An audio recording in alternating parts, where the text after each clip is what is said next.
Hello guys, আসসালামু আলাইকুম। কী অবস্থা, সবাই কেমন আছেন? আশা করি সবাই অনেক অনেক ভালো আছেন, আমরাও ভালো আছি। তো আজকে ফাইনালি আমরা চলে যাচ্ছি এয়ারপোর্ট। আর আমাদের সাথে আছে সুজনের ওয়াইফ, আরও অনেকেই।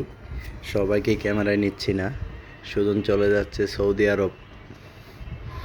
সুজনের সাথে সাথে আমরাও যাচ্ছি। দেখেন কী অবস্থা, অনেকেই কান্না করতেছে, সবাইকে আর ক্যামেরায় নিচ্ছি না। এই হলো অবস্থা। অনলি আমি আর গাড়ি যে ড্রাইভ করতেছে ওনাকেই নিচ্ছি। এই যে আমাদের হযরত শাহজালাল আন্তর্জাতিক বিমানবন্দর। এই হলো অবস্থা। তো সবাই দেখেন কি অবস্থা, কেমন হয়। আজকের ব্লগটা কোনো হাসাহাসি নাই, মূলত প্রবাসে চলে যাচ্ছে সুজনের জন্য অনেক খারাপ লাগতেছে। সবারই খারাপ লাগতেছে, কিন্তু কিছু করার নাই ভাই। পেটের দায়ে দেশ ত্যাগ করতে হয় অনেকেরই, কিছু করার নাই। দেখেন ব্লগটা কেমন হয়।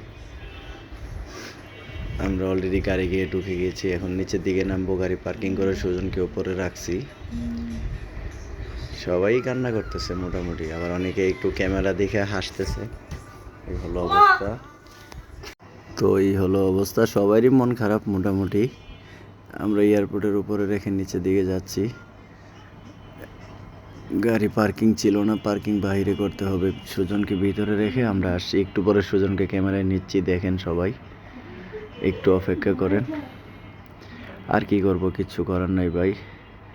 পেটের দায়ে অনেকেই, সংসার ফ্যামিলি সবাইকে দেশে রেখে দূরপ্রবাসে চলে যেতে হয়। এটাই বাস্তব, আর কিছু করার নাই।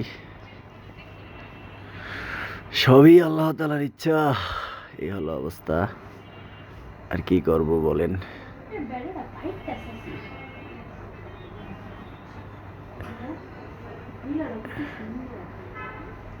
এই যে ওরা বসে বসে কফি খাচ্ছে সবাই, কিন্তু কারো, এই যে সুজন একটু পরে কান্না করে দেবে, দেখবেন সবাই।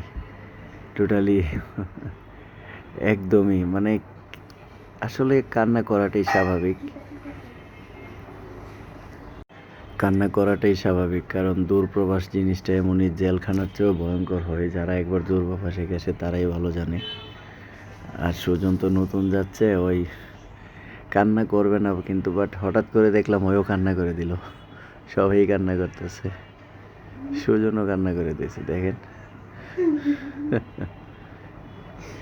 এই হলো অবস্থা আর কি। আচ্ছা, সমস্যা নেই, ইনশাআল্লাহ সবই আল্লাহ তাআলার ইচ্ছা। আল্লাহ যা করে ভালোর জন্যই করে। ভালো থাকিস ভাই দূরপ্রবাসে। আল্লাহ হাফেজ।